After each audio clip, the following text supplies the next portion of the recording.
You're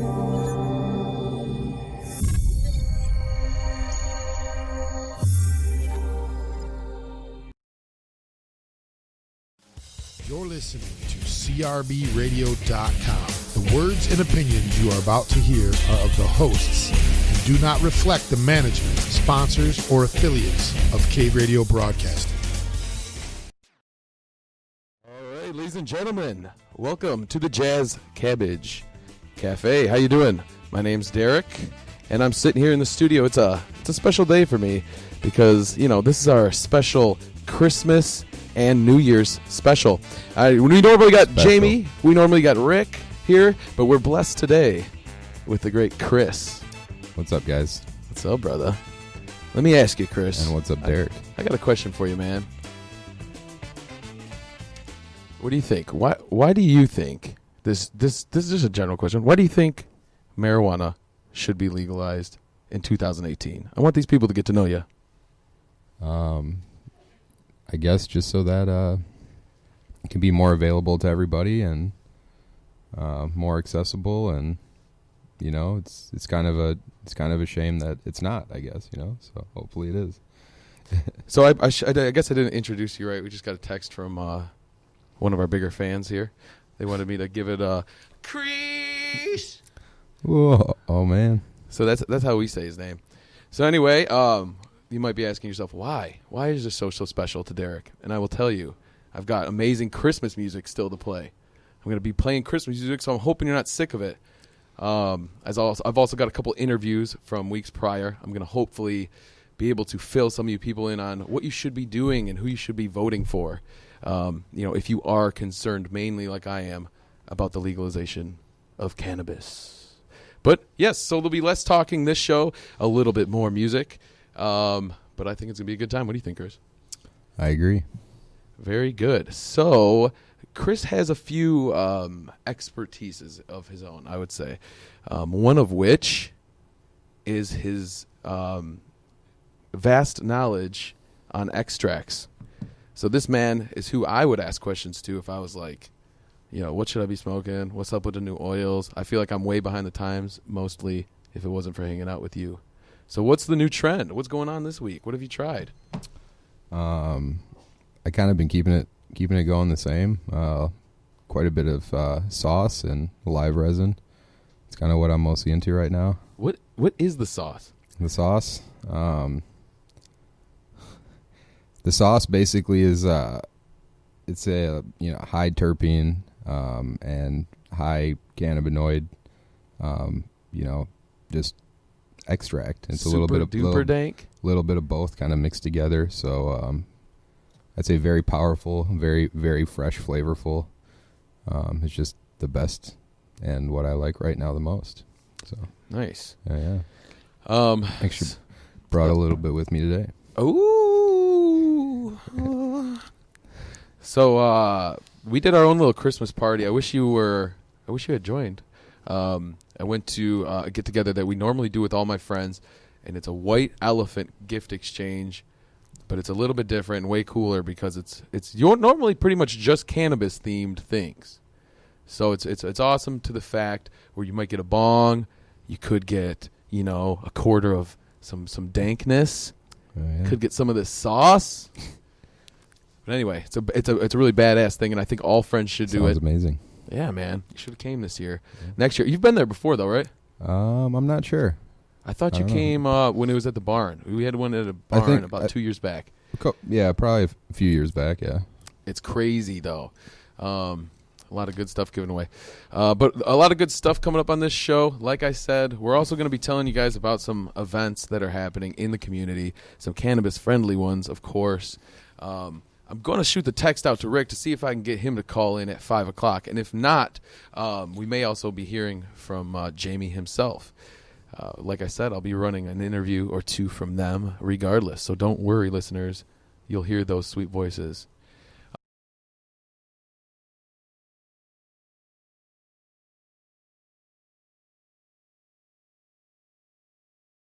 Yes. I love it. What did you think? Did you love it, Chris? That was awesome. Yeah, that was from 93. That's what I wanted to hear. Way back in 93. What'd you know? So I'm sure Jamie and Rick would both be equally mad at me if we didn't at least touch a few times on the importance of all of this, what we do every day, the legalization of cannabis. And Jamie and Rick themselves were part of a larger group of people who collected a lot of signatures to hand in. And these signatures are going to be hopefully the very thing that puts the legalization on the ballot for 2018. And that would give us the opportunity to choose for ourselves. And we've seen, as history has shown us, that Michigan has been rather supportive of cannabis. And we do have a few politicians that are coming into play, that could be coming into play in 2018, that could really help us as well. Bill Schuette, who is our current Attorney General, is not going to be the Attorney General anymore. And obviously we're going to be looking for a new person. And the Democratic Party is strongly considering somebody named Dana Nessel. She is awesome. She's famous for a few different cases, but she supported a rather famous case where it was a same-sex couple who were trying to marry and adopt a child. And she took that all the way to the Supreme Court. She's pretty well known for that.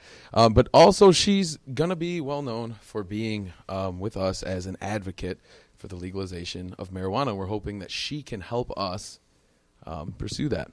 So 2 weeks ago, actually, we had her call in, and it was amazing. Thank you very much again, Dana, for doing that. And Rick and Jamie were both in the studio for that to ask her a few questions. So I wanted to play that again today for anybody that missed it. It's very, very important to know where she stands. I'm not sitting here trying to get everybody to join the Democratic Party. Not at all. I mean, one day, me personally, I would love to see independents having the same opportunity to win these political races as a Democrat and Republican. But for now, they have a much stronger chance if they're part of those parties. And Dana Nessel would be the perfect fit for the Democratic Party to run for Attorney General in Michigan. And here is why I think that. The presence of the next Attorney General of the great state of Michigan, Ooh. Dana Nessel. How are you doing? I like that introduction. Thank you very much for making it. Man, so How are you? No, doing very well. We have Rick Thompson, a couple other guys in the studio here, Derek and Chris. Yes. How are you? Great. Hi, Rick, Eric, Chris. How's How's it everybody going? doing? Great to have you. And I know you have kind of a lot of stuff going on, and you have to be other places there, but I wanted to get to a couple things. One is we were discussing what it is about Dana that the cannabis community should be supporting you for. Well, sure. You know, so something about my candidacy and about my experience in this area is that I've practiced criminal law now for about 25 years in the state of Michigan. About half of that time as a prosecutor and about half of that time as a criminal defense attorney. And I've also done a lot of civil asset forfeiture work.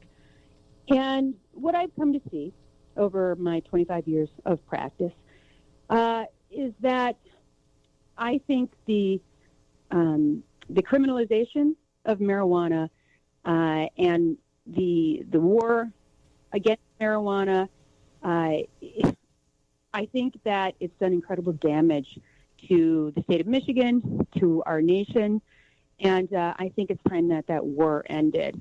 And I've seen a lot of good people who've gone to jail, who've gone to prison, who've lost everything that they own based on the fact that they were marijuana users, that they were medical marijuana patients, or that they were caregivers. And I'm appalled by it. I've seen it from both sides. I understand the issue, I think, as well as anybody who's ever run for the office of Attorney General. And it's my goal to see not only that the proposal passes next year and that marijuana is formally legalized and removed from our criminal code, but that patients feel safe, caregivers feel safe, and that we no longer use the Office of Attorney General or the hundreds of millions of dollars that go into the testing and investigation and prosecution of marijuana cases, that no longer is utilized to criminalize marijuana. So that's, in a nutshell, that is my opinion. That's how I feel. And it's one of the big reasons why I wanted to run for the office of Attorney General. Yes, very much appreciated. And for myself, I've been an independent for many years. But I joined the Democratic Party recently for the sole purpose of showing up at the convention in Detroit April 15th to support your candidacy. And many of us of whatever area on the political spectrum who are involved in cannabis reform are seeing the importance of having somebody as aware and understanding as you've just described, being in that position of power, so that when this law passes, it gets implemented as intended and isn't met with a lot of obstructionist opinions and lack of support or intent of carrying out the will of the people, as Bill Schuette did while he was in office. So I was fortunate to be at a fundraiser to come across Rick, a guy on your staff that you're. I'm not sure exactly what his title is, but he seems to be really facilitating a lot of stuff on your behalf at these events. And he gave me the form to fill out to join the Democratic Party, and so that I can prepare myself for that time. But what is the process? How can people, if they want to support you for your cannabis reform or any other issue, what is the process to make sure that you can get that support? Well, so it's actually very easy. And I know, for instance, for the Republican Party, you have to be an elected precinct delegate in order to be involved in the convention process. But that's not true for Democrats.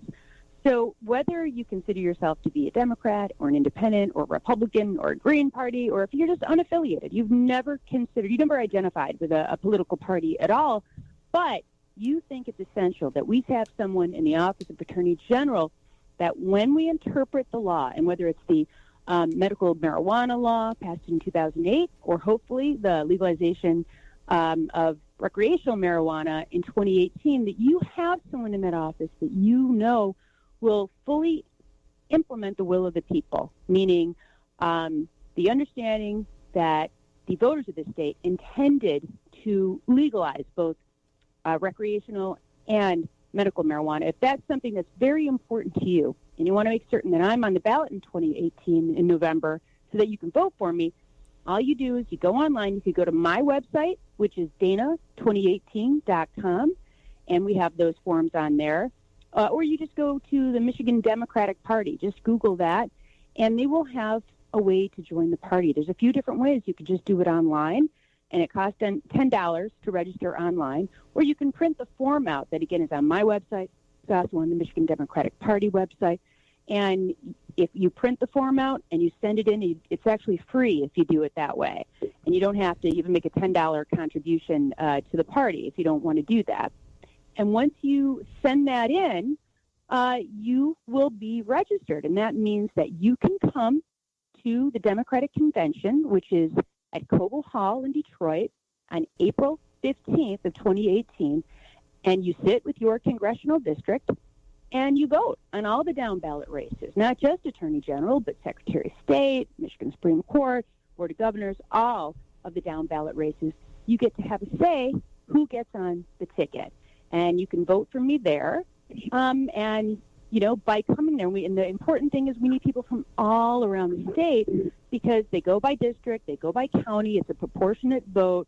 So I can't have people just from the Metro Detroit area. I really need people to make the trip in from the west side or up north or the thumb, all over the state. And then you get to you vote. And then, you know, if I get enough votes at the convention, then I can appear on the November 2018 ballot. Nice. And the Michigan Medical Marijuana Association is helping to arrange for transportation for people from all over the state to get there. They have a Facebook page and on their site, MichiganMedicalMarijuana.org, Michigan Medical Marijuana Association.org. And so people needing help for transportation to be there on that day can look to that to find some help. And also the other way to join would be to show up at a Dana Nessel fundraiser, donate a bunch of money, and get a sheet from Rick and fill it out. Well, yeah, absolutely. And we have those listed on my website, and I'm traveling all around the state. And I'd love if you showed up to a fundraiser, but even if you just want to hear me talk or you want to ask me questions, I'm an open book on this subject. Other candidates in the race, I think, have been a little deceptive and not really fully disclosing what their opinions are. Before we continue with the wonderful Dana Nessel, I just wanted to wish everybody out there a happy 420. We're never going to miss it on this show. We're still here. We're still smoking. Back to Dana Nessel. Right now, I voted yes in 2008. I'm voting yes next year in November in 2018 on the regulate marijuana like alcohol proposal, and I fully support legalization. And so I want to make certain that people know that, understand that I'm clear as day about my opinion on that. And I believe I'm the only candidate that's running for office that will be that transparent about where I stand on this issue. So we played the audio from the video that was recently released, in which you're the opponent for Attorney General Patrick Miles, former federal prosecutor from Western Federal District, saying that he has not prosecuted participants acting under state law in the Michigan medical marijuana program unless they are engaged with other drugs and things. But we know of situations in which that's simply not true. So we played that and discussed that a little bit. And also he was brought up in a recent column by Jack Lessenberry, and I think Rick wanted to talk to you about that a little bit. You know, Dana, this is Rick Thompson. Jack Lessenberry wrote a very nice article praising you and your the penis commercial, as we sometimes hear it called, as a brilliant political move. And typically, we've been suspect of the Democratic Party because we're all afraid that they're not going to want to put you on the ticket because there's too many women running. Obviously, Gretchen Whitmer being the presumed nominee from the Democrats for governor, and a female running for Secretary of State. But Lessenberry suggested that perhaps they would want to put Pat Miles on the ticket, not because he's a man, but because he's African American, and that the Democratic Party had an unwritten rule that meant that at least 25% of their big top state candidates be African American. What would you say to that Lessenberry analysis? Well, all I can do is run my race, and all I can do is put out there all the reasons that I think I'm qualified for this office. I have had more experience in more different disciplines, legal disciplines, than anyone to ever run for this office. And I have something a lot of people who have occupied this office seem to lack, and that's one word: empathy. Empathy for our state residents. And that's why I feel so strongly about this issue. I actually feel more strongly about it now than when I initially voted yes to legalize medical marijuana in 2008. And I've gone all around the state, and I have talked to medical marijuana patients. I have medical marijuana patients that are my friends and my family, and so many people that I know that absolutely rely on marijuana as medicine. And I am absolutely appalled. I mean, horrified that we've made it so difficult for people to access their medicine, especially at a time where we're facing the worst opioid epidemic that we've ever seen in this state or in this country. We need marijuana to be accessible to medical marijuana patients more now than ever. And so, I'm hopeful that in terms of filling these offices for the nominations, I'm hoping that people will just want the very best candidates. And I think it's very important for people to understand. And I know that your listeners and all of you there in the studio understand this probably better than anybody in the state, is that putting someone on the ticket that either opposes legalization of either recreational or medical marijuana, or who's ambiguous about it, or who people fear will continue to prosecute caregivers or patients, that's not a good move for the Democratic Party. And in a year where marijuana is going to appear on the ballot, it's a terrible move, and I think it's really going to be injurious to the party. So I'm hoping that my party will do the right thing, and the right thing is putting the very best candidates on the ticket, irrespective of their gender or their sexual orientation or their race or ethnicity or any of those other considerations.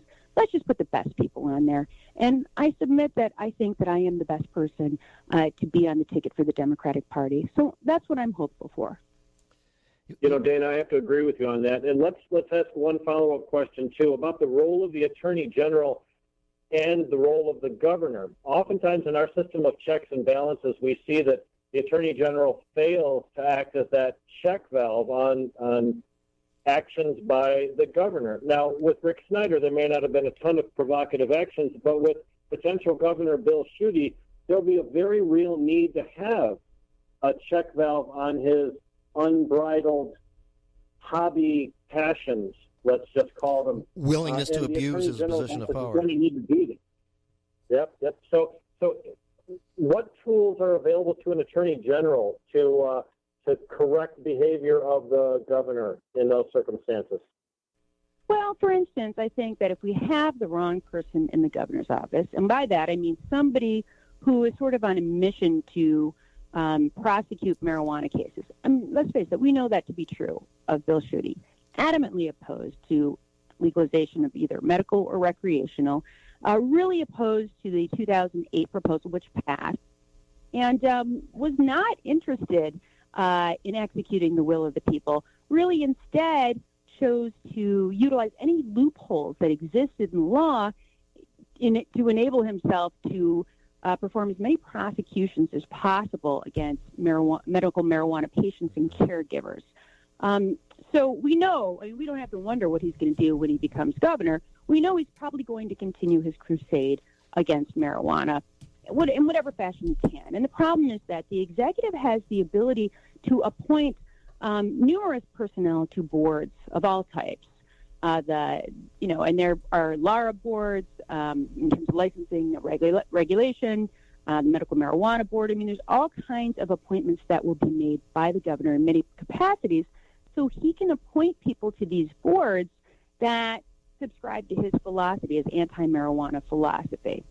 And as the AG, one of the things I can do, honestly, I mean, the AG is the prosecutor, the chief law enforcement official in the state.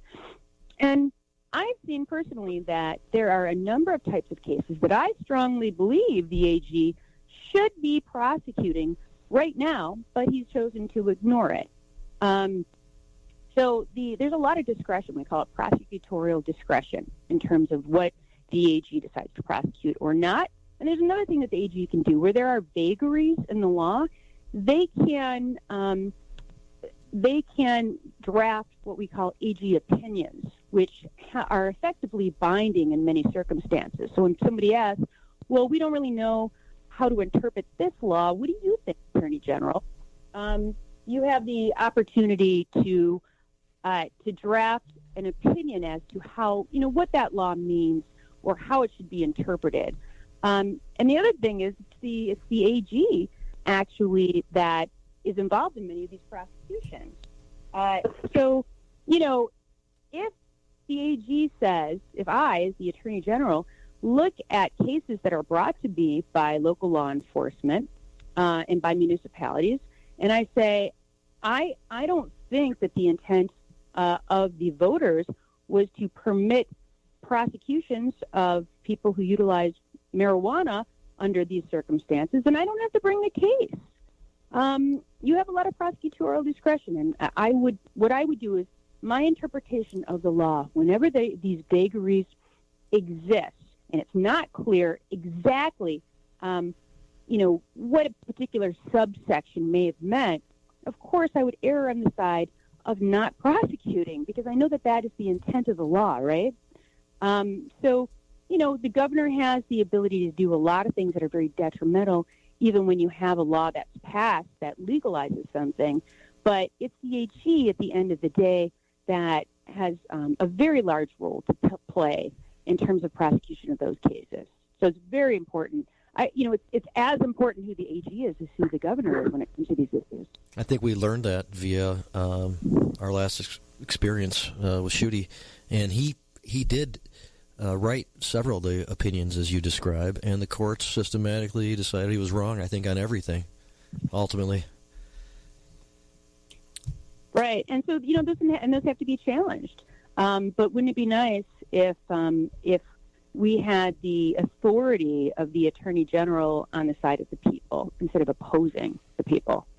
That's why we are certainly encouraging people to support you and to spend some time away from their traditional political philosophy or approach, maybe join the Democratic Party for a little bit or forever if you decide to. But certainly, in order to participate in the convention coming up April 15th and to make sure that you're the candidate. Now, we discussed Patrick Miles a little bit, and we know that he certainly has not been able to answer these questions as well as you, and people should look into him for themselves to see what they think. But certainly I can tell you that generally as a community, we're very impressed with your position, your ability to articulate exactly why you support this, and we're going to try to help you out as much as possible. Well, equal time, Mr. Miles can call in as well. Dana called in? Well, Yeah. I mean, I appreciate it, and I think that, obviously people will understand, I hope, that if there's ever a time, if you care deeply about this issue, and for a lot of people, it is a matter of life and death. It honestly is. And so if you're ever going to be a single-issue voter, it seems like 2018 is the time for that. And so I want my party, the Democratic Party, to represent what I believe to be the interest of justice, and that is a party that decides it's time to stop prosecuting people for marijuana-related offenses. And I just am personally very hopeful that eventually we'll be able to destigmatize marijuana, both as a form of medicine or something that people use recreationally, as long as it's used responsibly. Let's move on. Let's move on to tackling the real problems in our state. Let's move on to tackling the, drugs that are actually, killing people. Let's move on to utilizing that money to attack the opioid epidemic. There's still a crack problem in many parts of the state. I mean, there's so many other issues. I mean, my personal belief is that alcohol is responsible for so much more in the way of violent crimes, in the way of deaths on the roads. Let's utilize that money to really protect the residents of our state instead of to persecute good people. Excellent. Thank you very much. So I just want to bring up, you mentioned the opiate crisis, and later on in the show, we're going to have a representative from a national organization called Americans for Safe Access, which is solely a medical marijuana organization that's been together for about 15 years, lobbying nationally, working in many states. Mm-hmm. And they have a new campaign right now, which is to try to pave the way to make it easier for patients in medical marijuana states to utilize cannabis when they find themselves dependent on opiates. And this is some legislation, some sample legislation that they have out with a report, and they kind of would like to use Michigan as a case study. I'm actually helping them out a little bit, speaking with a representative to see about trying to introduce something to educate and bring some attention to the issue, if nothing else. And if something like that were to actually be in the works, as an Attorney General, it sounds like you would support making it easier for people who are opiate dependent to use medical cannabis. That's an understatement. Absolutely, I think that transitioning people to medical marijuana who are opioid epidemics. I mean, we've seen the studies, right? I would say you can't ignore science, but we certainly have a lot of people in elected office that have chosen to ignore science. But I would not be one of those people. And I strongly, strongly believe that that easier access to medical marijuana would be a great step in the right direction in terms of fighting back against the opioid epidemic that's raging across the state. I would absolutely support it without hesitation. Very nice. I'll actually give you some more information on this ASA campaign, so you can check that out. And then maybe we can talk about that later. We want to have you back on, of course, or as the campaign continues, and check in and still offer support. We'll keep the word out about various fundraisers and ways to help, and we'll make sure people understand the process of getting involved so they can be there for you on April 15th. Thank you very much. We really appreciate it, and hope to talk to you very soon. Yeah, thank you. Thanks, and I really want to thank all of you guys, because I think you've done such a great service to so many people in the state of Michigan who really need the kind of assistance that you guys provide and you offer. And I'm just going to speak on behalf of my family, and thank you for that.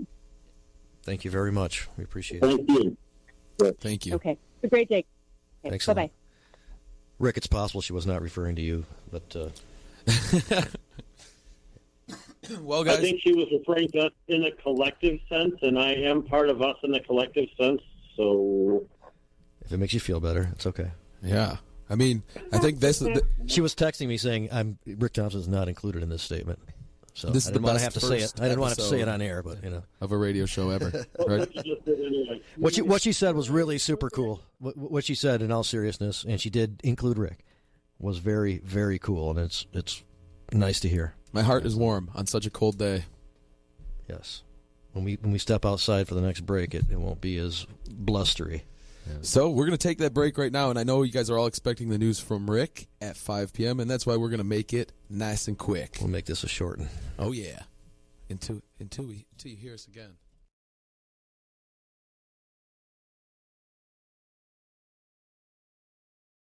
Well, that was either a quick break or a pre-recorded segment. I think it was pre-recorded. It was pre-recorded. That was 2 weeks ago. So that was amazing. I can't believe Dana Nessel actually called into our show. She gave us all that information, made me hype. I tried to hit the sound effects to make the applause noise. So, I mean, she's great. She's great. I think that's where my vote is going. What about you, Chris? Yeah, I think so. Sweet. So anyway, we're back. That was a nice little break for us as we were able to play that nice half-hour recorded thing from 2 weeks ago. So hopefully you didn't miss it then, and hopefully you caught it now if you did miss it then. But we're still sitting here, myself and Chris, in this studio the day after Christmas, still feeling all jolly and such. I'm moving on to the next holiday, New Year's. Oh, yeah. What Right do you around the think? corner. Well, I guess I'm not really moving. I still got a Christmas song or two to play, but Yeah. there is something I wanted to do, and that is to just push everybody to have a cannabis-themed New Year's party, because why not, right? Yeah, why not? Cannabis themed everything. Right?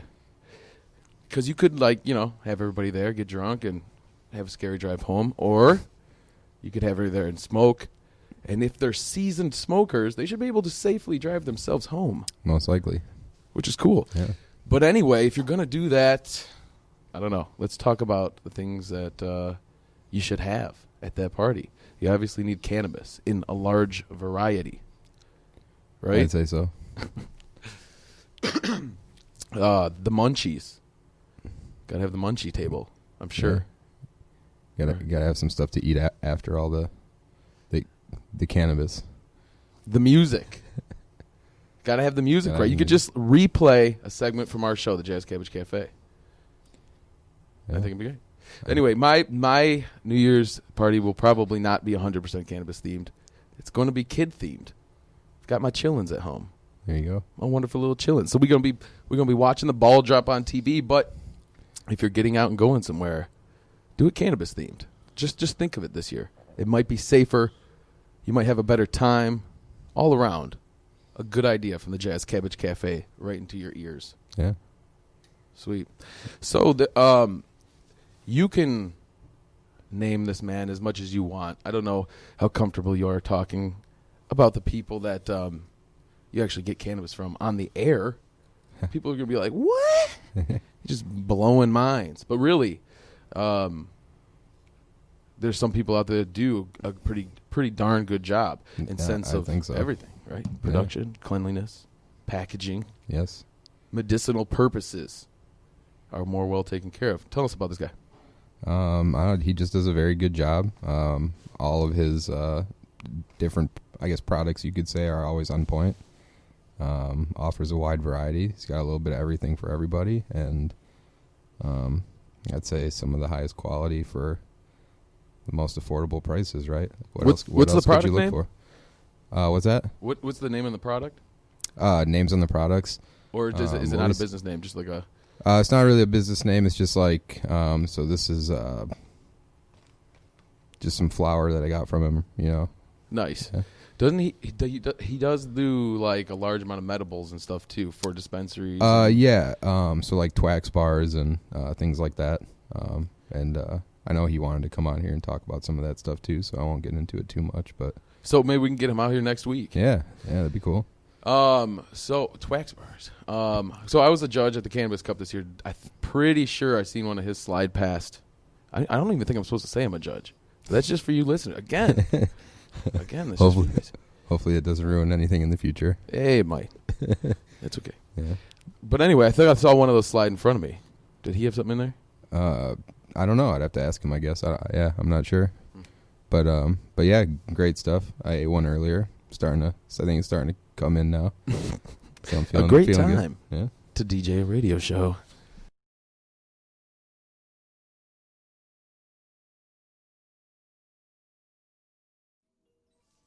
Oh man, that's good.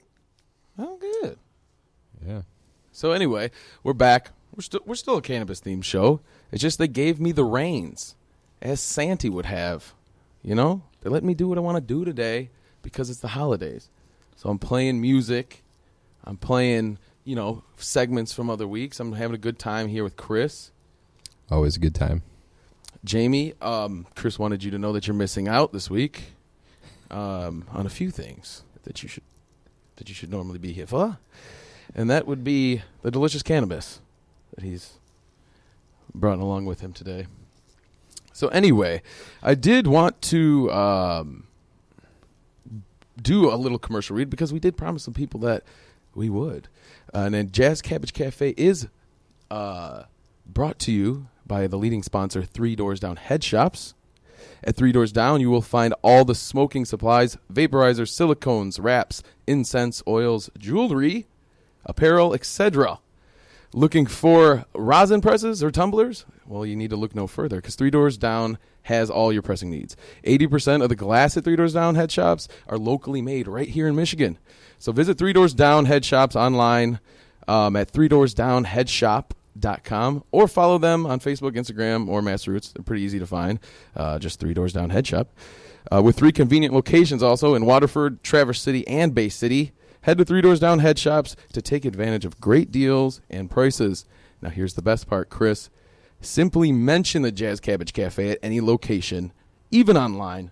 Get 15% off, which is pretty heavy. I don't know what anyone's waiting for. It's a big deal. Yeah. Let me do some quick math for you. $100 is math. That's $15 off for free just because you listen to our show. That's the first gift I've given you here on Christmas. So start counting. It's the first of many. So again, we're blessed to have Chris here. Somebody that I can, bounce my crazy opinions off of to keep me anchored down.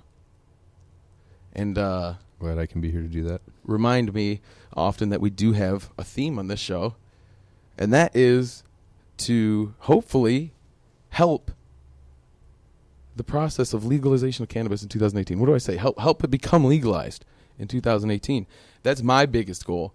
And one of the reasons that I personally believe it should be is because I have friends and I have family that we've all had personal experiences where we've seen people recover in many ways by using medical cannabis. And we didn't even know at the time that maybe we were recovering or whatever, but maybe it kept people I knew, myself, anything from addiction to other things.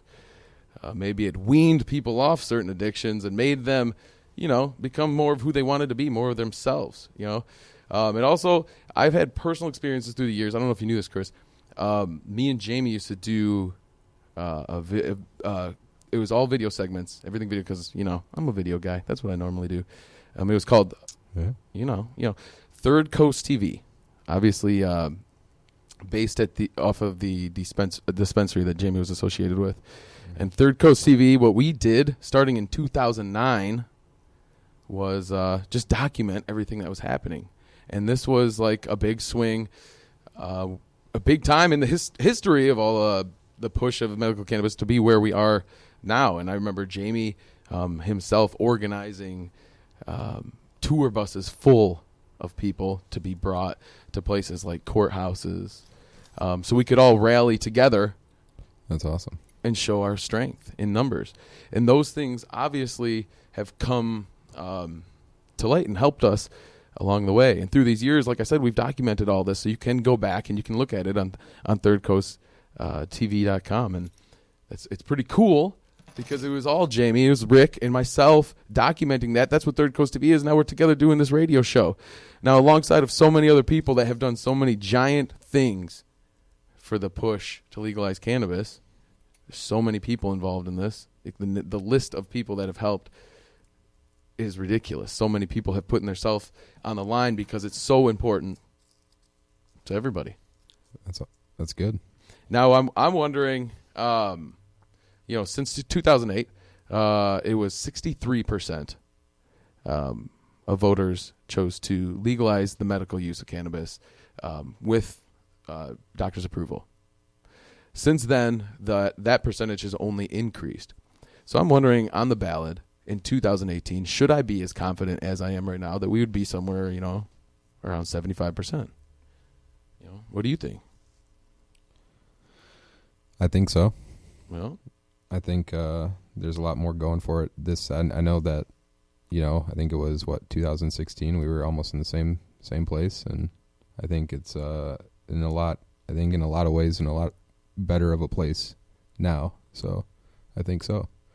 Well, yeah, I agree with you. Have you had any personal experience of your own where you've seen, like, I guess okay, so we both started as just like recreational users, right? We're just smoking for fun. When I was a kid, and So have you seen any personal things in your life that have kind of changed your views on marijuana to be something more of an importance just for your own, social pleasures? Social pleasures, yeah, but also just in ways just that it can help people too, and kind of just, I guess, help people live more like of a pure lifestyle, and not take so much other crap, I guess, right? Sometimes. So yeah. Yeah. There's a lot to it, I'm sure. Yeah. And again, if anybody out there like has their own opinion or has seen their own personal story of somebody that's been helped by using cannabis, why not share it today? We do got some time to fill, and I'd love to hear those stories. And I know I have a few of my own, so if I don't have anybody call in, I'm going to have to share more myself. You're going to have to hear me talk even more. So the number's 313-879-5059. And all you got to say is this the Jazz Cabbage Cafe? And I'll say, yeah, baby, you're on there. It's that simple. We don't even have screeners here. Isn't that crazy, Chris? Just us. It just comes right through. So even if you're trying to sell me a mattress, it's going to come through. You guys will hear it. Nobody's tried to do that yet. So anyway, there's always some really interesting events happening in Detroit that are cannabis friendly. And we've talked about them a few weeks prior, but I just wanted to dive into this one a little bit further and explain what it is, because it's cool. It's called the Puff and Paint. Have you heard about this? I have not. So have you heard of Tell me about it. Have you heard of Paint Escape? I think it's called. I don't know. It's I like don't it's think like a so. date night idea. Okay. So maybe the bachelorette party or a bachelor party, or you just taking your girl on a date, or you taking whatever you want to take somebody on the town. So what you do is you go to this Paint Escape. Normally, these are what it is in the normal fashion of the business I've seen, and you would an instructor would show you how to create a beautiful piece of art. Okay. Now, what's so badass? So you would paint something. Yeah, you create something. Yeah. You take it home. It's yours. That sounds like fun. And then, your significant other, whoever you went with, would also create something To also bring home. Yeah, it's the same piece, but it's your different perspective, your different take on both of those pieces, which, in general, that's what art is. Anyway, that's not the point. The point is this Puff and Paint is so badass because it's the same exact thing as what I just described, but you can smoke the whole time. That's pretty cool. That sounds awesome. They say to be announced on the location, but it's normally in the Russell Industrial Center. Okay. It's normally on Thursday nights. Every Thursday? Normally. Dang. You could find a lot of this stuff too online simply by just Googling cannabis events. There's the pot guide that comes up and a few Facebook pages that have been helpful in having us find these events. And, Rick and Jamie get invited to quite a few as well to speak. Like they were just invited to Cushmas. I believe that was on December 16th. Okay. That was cool, man. That was also a lot of these events are secret because they don't want to get busted or, they have to worry about that. Or even if they don't have to worry about that, they might have PTSD from used to have to worry about that. Yeah. It's serious though. There's people that have been arrested that I personally know, good people, have been arrested over 10 times just for carrying small amounts of marijuana. This was before, the whole medical push and all that happened. But still, like at the time, I still didn't think it was wrong. They didn't think it was wrong, but because somebody else did, they've now racked up all these charges. So they have PTSD. Like every time that there's a police officer behind them, they're afraid they're going to get arrested, even though they're not literally not doing anything wrong. Because in their head, at one time, they got arrested when they thought they weren't doing anything wrong. Yeah, I've seen people get arrested. So it's just not good. Yeah. So maybe these event throwers are doing the to be announced just because the PTSD. Maybe there is some laws that I'm not really aware of right now that are holding up just these private parties. But in my opinion, what we should all do is always just go balls out. And this is not legal advice. I'm not a lawyer, nor am I telling you to do this. It's just what my opinion of what people should do. I mean, you can't sue me for that. Yeah. Right? Actually, I'll tell you straight off the bat, don't follow my advice directly. It might get you in trouble. Now, if Jamie or Rick are guiding you a certain way on voting, and maybe I'll touch in there, and you might like what you hear. But, I just told you to smoke and drive like it's safer than drinking and driving. And that's up to you, but that's just my opinion. That is just my opinion. Just like this, I think that if you're having a cannabis-friendly event, that you should sing it loud and clear. Let everybody know what's going on and that it's okay. Make it normal, and it will be normal. Yeah. If you build it, they will come. Yeah. Maybe, or you'll get arrested. That's why you don't follow my advice that often. Right? What are you going to do? Well. So normally when Rick and Jamie are here at 5 p.m., Rick does the news. This week, you get to hear more of mine and Chris's voice as we read the news at 5 p.m. But until then, we're going to take a quick little break here.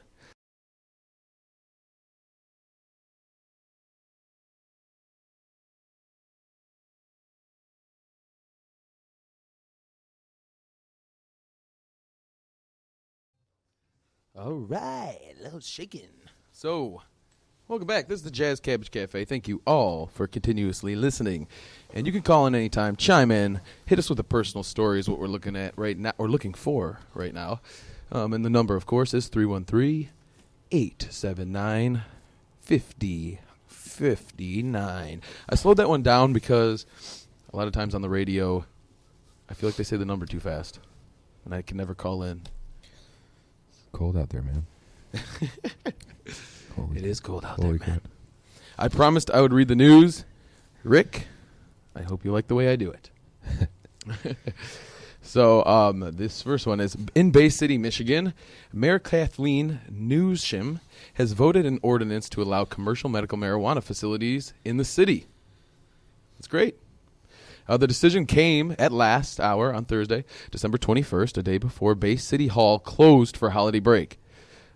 She said her veto doesn't mean that she is against medical marijuana industry coming to Bay City, Michigan.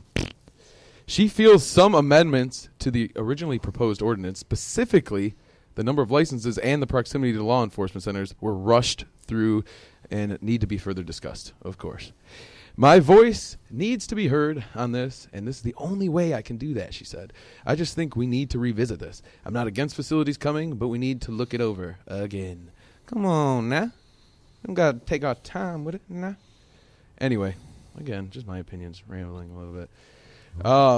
In other news, in Kalamazoo, Michigan, the only medical marijuana safety compliance facility in southwest Michigan will be allowed to stay open while it seeks a state license. Kalamazoo City's commission has yet to consider an ordinance allowing 5 types medical marijuana facilities legalized by the state. Monday, it passed an ordinance allowing the Spot Laboratory, located on 901 Riverview Drive, to remain open while a decision on other facilities is researched. In the meantime, owner Linda Palmatier will seek a license with the state's Department of Licensing and Regulatory Affairs. The application period opened December 15th, and Palmatier is required to apply for a license before February 15th of 2018. There you go. 18 marijuana businesses in Ann Arbor are allowed to temporarily operate. Ann Arbor is agreeing to let 18 medical marijuana businesses in the city temporarily operate without licenses while they go through the process of seeking licenses from the state. Deja vu? Sound familiar? The city council unanimously approved measures this week while finalizing new zoning regulations for marijuana businesses. The city zoning regulators, which take effect February 12th, have several months been in the making. Crazy. They've been working pretty hard on this for a while now, they said Councilmember Chip Smith of the 5th Ward. So, yeah, getting some LOLs on the text feed here. Does that mean I'm doing a good job or a bad job? I don't know, but either way, I appreciate the communication through text. So thank you. And I just want to give a shout out to the lovely Lauren. What's up, girl? As I continue to read this news and butcher my way through it, I'm sure Rick is covering his ears and wishing he was here. But next week he will be. Marijuana regulation. Let me slow this down. Marijuana regulation sparks conflict in Muskegon area community. Obviously, I'm reading headlines. And where I'm reading these from is MLive. So you could go and read this all. Have I just spouted it off too quickly? But in Eggleston Township,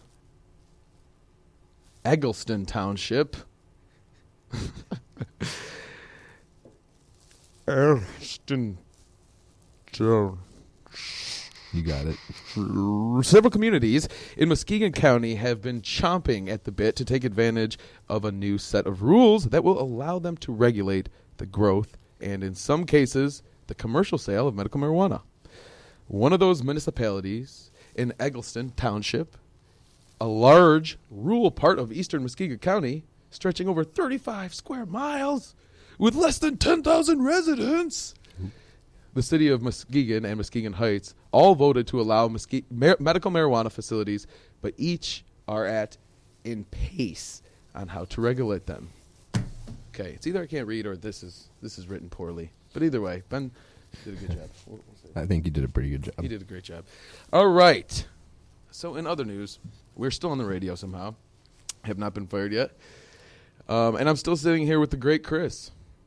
Yeah, I'm still here too. Let me ask you, how was your break? It was good. Good. I enjoyed it. It's a little bit cold outside. It's very cold outside. It hasn't been fun, but I do like the snow. Just cold, So it's kind of like a trade-off. Yes. Yeah. Yes. So what are your plans for New Year's? I'll be actually shooting a wedding, which I'm pretty excited about. Nice. It's going to be awesome, yeah. It's going to be the first time I've ever done that, but that's sweet, looking man. forward to it, yeah. That's and pretty it's gonna awesome. Be a sweet time. Actually, it's going to be in Ann Arbor. Nice. Yeah. That actually reminds me of something. I'm going to pull it up right now so I say it right. But there's actually a loveandmaryj.com. That is loveandmaryj.com. This is crazy. This is so crazy. But what they do here That's awesome. on loveandmaryj.com is crazy because it's about combining couples that are getting married with vendors who are cannabis friendly, which is awesome because, it's weird. Everybody's still weirded out. You can't ask people, would you mind being in my car? It's just scary. And here, you don't have to worry about that. You just know. You just go here. You find the vendor of your dreams. You see that they've already done what you're looking for. You can go to the website. You got to be 21 or older to, log into it. Yeah. Which, at this time is unfortunately holding me back and giving you much more information about them whatsoever. Dude, you're older than 21. Just put it on your birthday. I know. I clicked yes. I clicked yes, which, I guess there should be one more step to that. Anyway, so the pairing is nice. And cool. It's one more thing you can do in the cannabis culture to just, let people know that you use cannabis and it's okay. Oftentimes you see in wedding pictures, there's like a lot of people holding up glasses of alcohol and things like that. So why not have a bunch of people holding up doobies? If that's what they prefer. Not even if that's what those people are. There should be no judgment. Yes. Yeah. Right. Or just, if that's what they want, Whose Let the people tagline have is the what they want. judgment-free zone? What fitness? What fitness joint is that? Oh, is that the, what's the Planet Fitness? Yeah, I like That that the one- mentality. Yeah. Judgment-free. Judgment-free. And then when anybody has like a judgment, there's a freaking alarm that sounds. Yeah. Shout out to Planet Fitness. Shout out to freaking Planet Fitness, yo. I don't know though. I've never been there. I don't think I'm so. gonna tell you the truth. Honestly. Damn. But yeah, that's pretty cool. I've never done a wedding where I can say that it was fully cannabis friendly. Like the vendors and the bride and groom and everyone were, really open about it. Haven't experienced that yet. That's a pretty cool idea. Exactly. I mean, if you do it, you do. I personally attended a wedding that was on 420. That's pretty cool. Yeah. I haven't done that. And it wasn't a Saturday. 420 was on a Wednesday that year, and that they did it for that reason. Yeah. It was pretty good, pretty unique. Nice. It was great. Yeah. The chapel just so happened to be located across the street from all-you-can-eat Chinese buffet. Oh man. So, Fantastic. a shout out to the all-you-can-eat Chinese buffet. Chinese buffet. On Telegraph. Yeah. Cool. So we're still here. We're still not fired. And we do got more to talk about. Fortunate for us, and I just want to let every listener know that's still here. Thank you. That's amazing. We got more music to play. We got more things to do. But right now, there's a spot that we recorded a while back from one of our biggest sponsors. And one of our biggest sponsors is Chong's Choice. Very Tommy cool. Chong's the owner of that. And we did have a chance to speak with him. Mm-hmm. And I'm going to run that for you right now. It was just a very simple little joint that would help me, with my music and with my attitude and with my, because back in the day, we never had anything. We never had money. Especially musicians, we were out sleeping in some girlfriend's garage sometimes or on the couch. But we always had the magical plant somewhere around. There was always a joint to be had somewhere. And as long as you had something to smoke up, life was good. And, especially Detroit area, back in the 70s, or the 60s, late 60s, when they had the riots. Yeah, 67. It was the weed that kept everybody normal and calm and collected, and we just turned all that anger, fuss into creative thinking, and it was, and it still is. It still is. It's the tranquilizer of the world. Yeah, it's beautiful. Yep, and of course, last year the City of Hazel Park gave you the key to the city, and you returned the favor with a joint to the mayor, and I think she was really excited about that. That was a very well. We have to go through that. We have to go through the political dance, and that's what it is. It's a dance, because the truth is we've had a system in place for many, many years now, where we grow and process and sell to people that need the medicine. And that underground market is thriving, even more so now than ever before, because now the fear of incarceration and the fear of being, having mail opened because of the smell, that those days are gone now. And so what we have to do is comply and take advantage of the fact that it's legal, and help craft the laws to make them sensible, because right now the government and the police are dancing around with trying to equate marijuana with alcohol, and that's just simply not the case. If anything, you want to equate marijuana with aspirin, because it works in the same way, and it should be regulated the same way. We should have child-proof containers, which they do have. And that's what I've been doing with my marijuana now.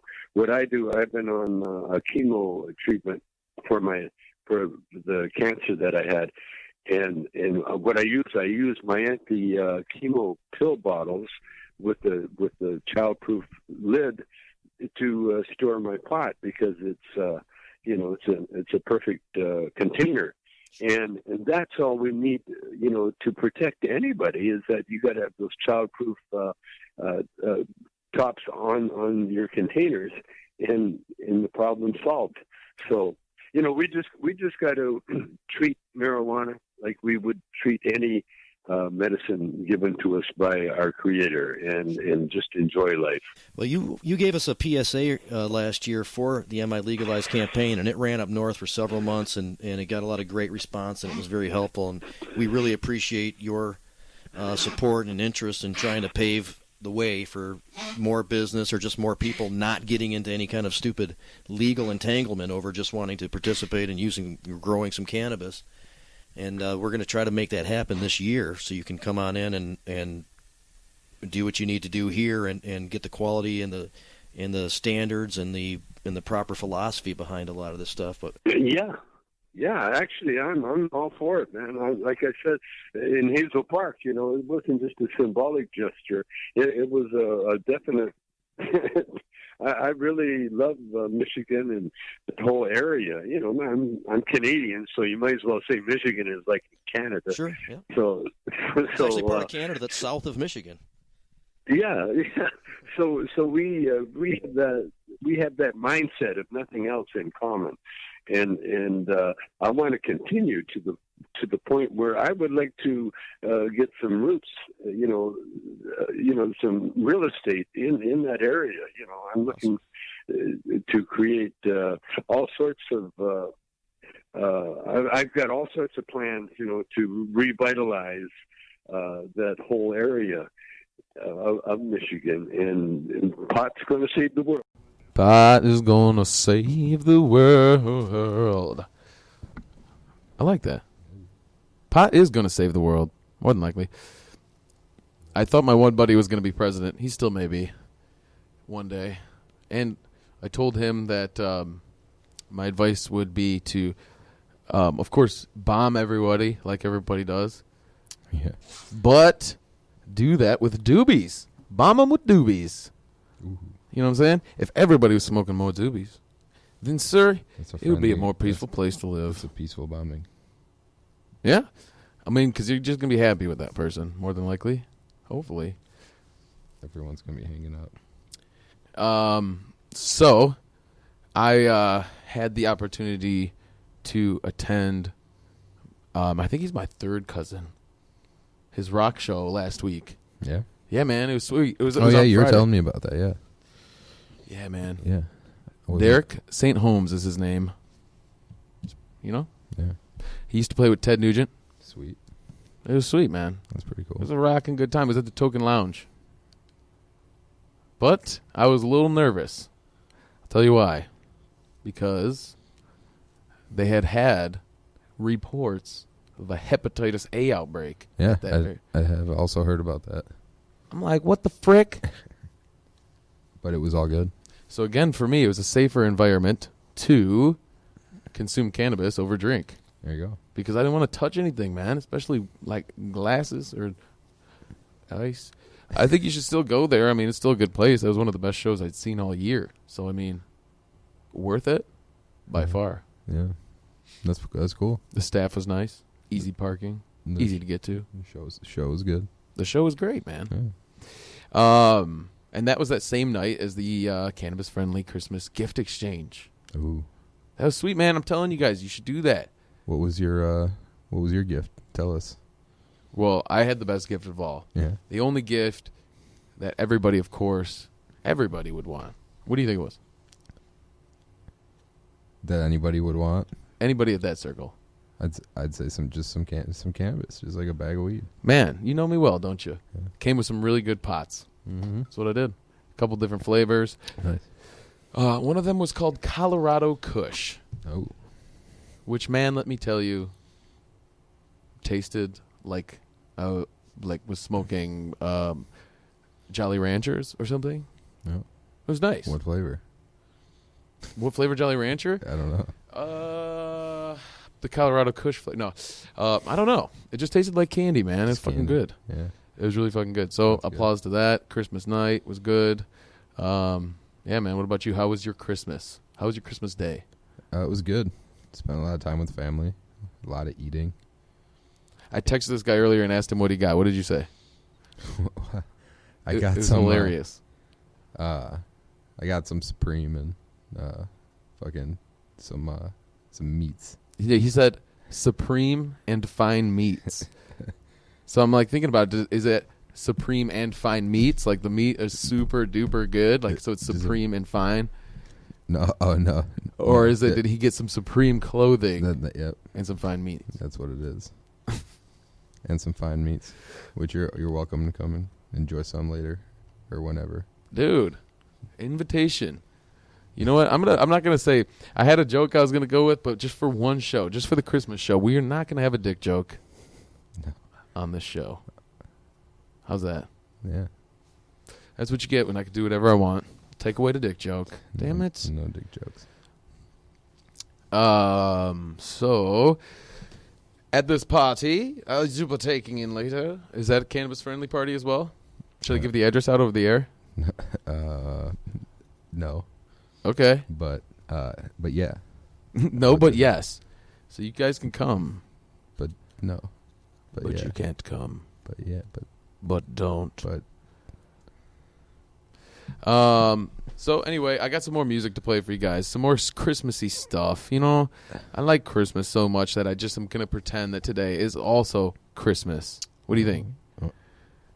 I say hold on to it for as long as you can. Hold on to it. Get ready for the new year. Yeah. I know that you're working on the new year, man, but you got to still be. Are you still excited for it? I'm super excited. I All think right. it's going to be a good time. I mean, it could be, man. Yeah. It's always what you make it. Yeah, exactly. I don't know, man. I don't know. What time do you get off? God. God. You know. I mean, I don't we know. do our thing. God, And, do you hear how much better that just started to sound? yeah. Because this entire show, I had this other volume up in the studio. Oh man. That's Well, awesome. That sounds better. But yeah, you know, like probably, you know, somewhere after or around 10 o'clock or so. Nice. Just depends on how we do and This is how we feel, how you know. we do. We might just stay there and party and just keep our cameras on. Awesome, man. Yeah.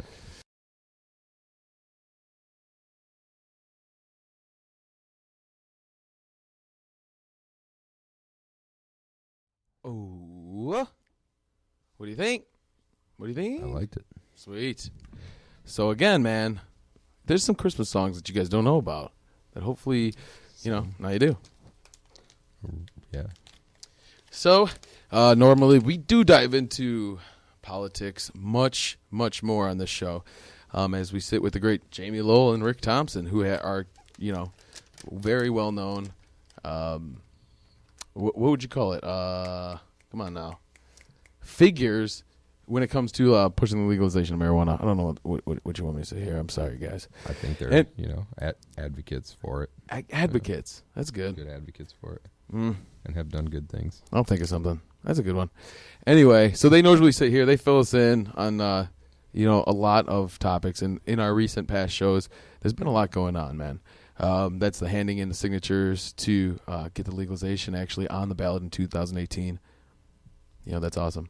And it's also unique because at that very same time, there's the possibility of politicians coming into office that are also on the side of cannabis reform and legalization. And if those people come into office at the same time of the recreational legalization coming into legalization, then, you know, that could be a great thing. Yeah. That could be all around. We could be on the forefront of figuring out reform of cannabis, and other states could easily want to follow suit. Yeah. Especially, you know, if profit is turned, especially if taxes are being paid, especially, you know, if the state's making money. If the state's making money, we all know that's what it's about. And marijuana, as we know, is a very difficult thing to tax because you could easily just grow a few plants in your closet and nobody would ever know. Yeah. So, like, you know, that's not for everybody, though, and that's why the caregiver system is so important. Like, I know personally I could never pay that much attention or care into my own, you know, plants. So I give that responsibility to somebody else. Yeah. And I think that to, you know, produce a good quality, you know, product, it takes a lot of time and care, you know, and knowing what you're doing. So Absolutely. So anyway, having somebody that reforms this whole thing and also keeps that system of caregivers around, you know, that's what's going to win, man. We figured out a way for the government to make their money. And we all know that that could be exactly what it takes. Or it is going to be exactly what it takes. That's just my opinion, though. Come on now. Yeah. Again, I'm not a lawyer. And I don't know as much as Jamie and Rick about this whole thing. I'm just here. I usually run the board, and I have some pretty strong opinions. And I sit here with a guy who is pretty knowledgeable about this subject, Chris. And he's also got some strong opinions. So, Yeah. what are you going to do? Yeah. We're here. We got a microphone. They're letting us talk. Yeah. So we still got some more music to play. We still got some more things to do. But it is 5:30, so this is 3/4 of the way through the show. We normally have an event like every quarter. So like the first one, we do 4:20. Bottom, boom. Second one, news at 5. What's up? We read that. We killed it. And then usually on this third one, we start talking about the things that everybody should be knowing about, everybody could be doing to help us further the legalization and help. There's still things that could be done. There's still money that needs to be raised. Everybody can use your help. And the thing is, if you go to, what were you going to say? Did I just cut you off, Chris? Don't let me do that to you. Oh, no. And if we do support some politicians, if you do look in, I'm not going to tell you which politician to support. I'm just going to ask you to, look strongly into candidate Dana Nessel for Attorney General and Gretchen Whitmer for governor. Now, there's a good chance that Bill Schuette could win the governor position. And, that, in a lot of people's eyes, that might not be the worst thing. I mean, he is, primarily had a strong stance against marijuana legalization. But, So, probably not a good thing. he's, in some people's eyes, they see him as a hero for the investigation that he, has been doing for the Flint water crisis. But as we know, an opinion from one of our own hosts, Rick, who is a Flint resident, he is no hero in a lot of people's eyes as well. So we could see, because Rick said that he hasn't personally seen Schuette, put his boots on the ground in Flint more than just one time. And that more could have been done about providing bottled water to the individual citizens of Flint. And a lot of money was spent on this investigation that, in a lot of people's opinions, wasn't done properly because some of the wrong people could have been prosecuted, or not necessarily the wrong people, but maybe more people could have been added to the list. So with somebody like Bill Schuette in the governor position, it might not be the worst thing in the world, but the only way that I see a light with it is by having Dana Nessel as an attorney general. Yep. Because with Bill Schuette as a governor and Dana Nessel as the attorney general, as Rick said, we'll see that great checks and balances system where, they both sit on, opposite sides of the fence from each other in a lot of ways. And her taking over his old job, she sees a lot of things that he should have been doing that she will now, be concentrating on. And having like two people like that with such different opinions could obviously keep the public happy. You got this guy fighting for this, and you got this girl fighting for that. And those are both different things, but they're able to work together to, in a way, right, make everybody happy. I think so. I hope that's the way it works. Well, not necessarily. The real way I hope it works is Dana Nessel, Gretchen Whitmer. That's what I really hope. But if it goes the other way and Bill Schuette gets, then what are you going to do? You got to have checks and balances.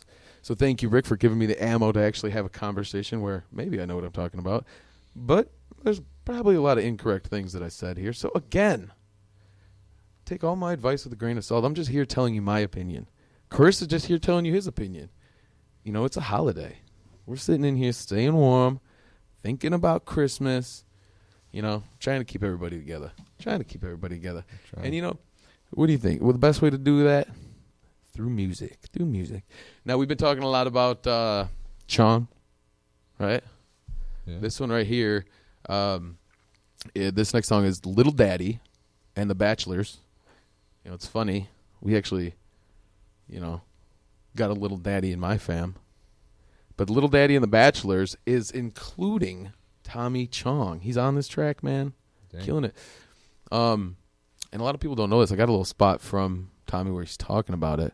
And he touched on it a little bit before. But Tommy used to play in Motown. He was a Motown artist. Okay. And he talks about discovering the Jackson 5. He played in a band. I'm going to let you, him tell you the name. It's quite racist. I don't know if I can get away with saying the name of his band on the air. Yeah, I don't know. It's pretty crazy. Yeah, he says he discovered the Jackson 5. That's pretty nuts. But anyway, this next song has nothing to do with that because it's just including Tommy Chong because he shreds. And this is Little Daddy and the Bachelors. It's called Junior's Jerk. And this one was recorded in 64. Take a listen.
Now, I can't say it with, true confidence, but I think, Tommy Chong really got famous from the music he made originally, right? He shredded.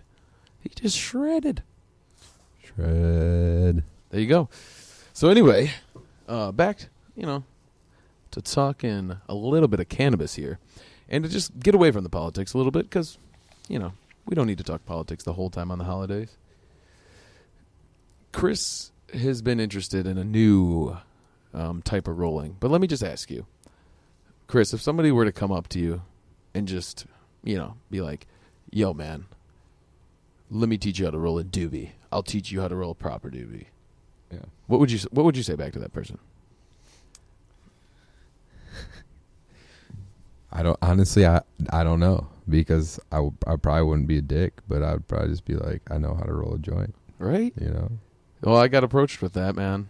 I got approached with something you already know about.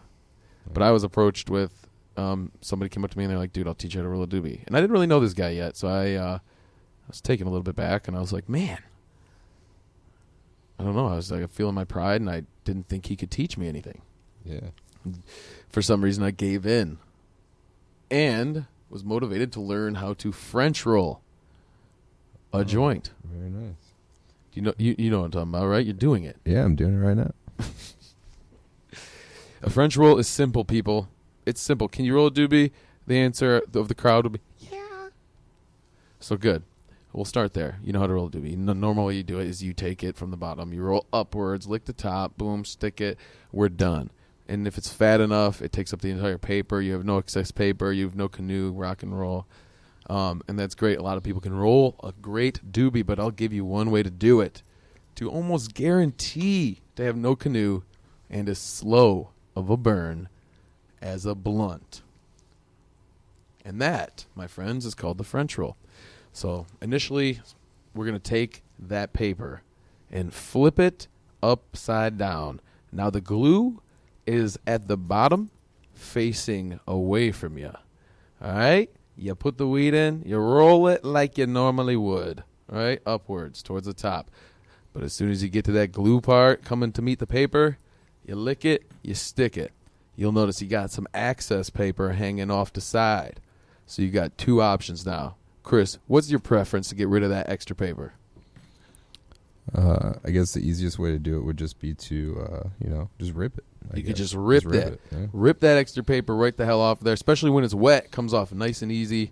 Yeah. Boom. Yeah, just rip it right along the line, and it's super simple. Super simple. Everyone can do it. But if you're at a party, you can be a little bit cooler because you can light the excess paper on fire.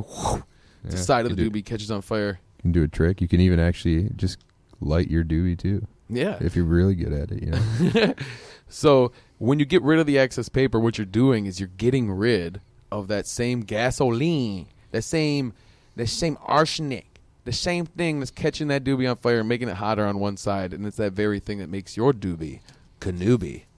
And when your doobie's canooby, what do you think? Nobody's happy. So what you do is you French roll it. There you go. You French roll it. Very nice. Chris is currently experimenting, so that's good.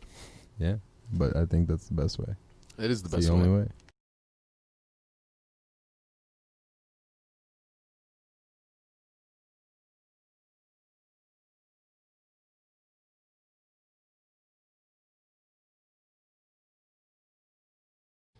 Yeah.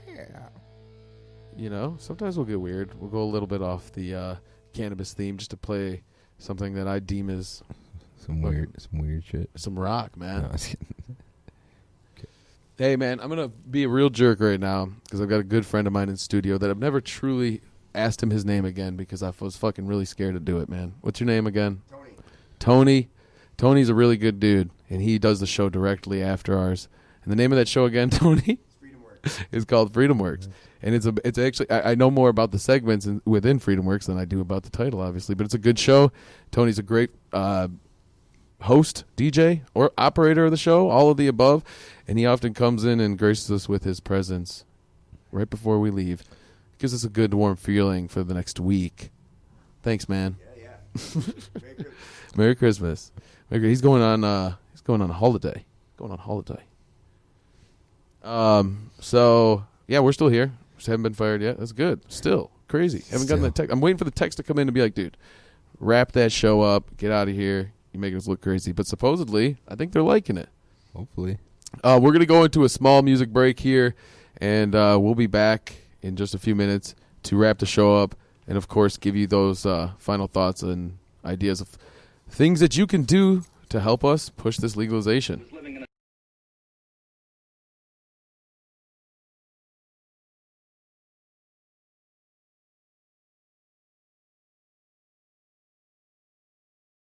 Yep. I like it. I always like that song. That's one of my favorite songs ever. I tried to play along with the drums while we were in studio here. Pretty sure I annoyed Chris pretty bad. And he may be happy that the show's ending. Are you happy about that, or are you sad about that? That the show's coming to an end. I'm definitely sad about that. I don't know.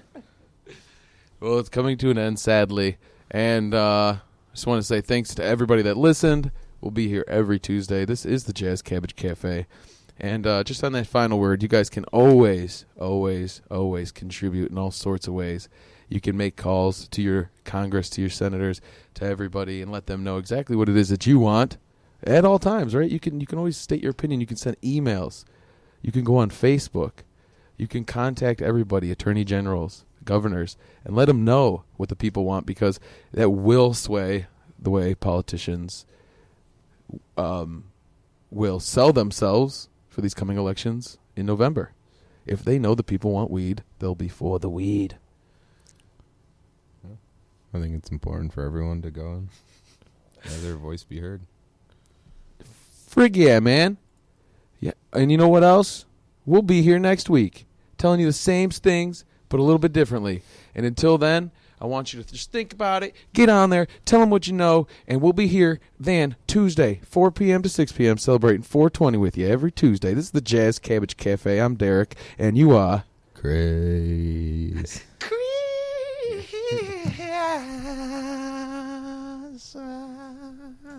Thank you.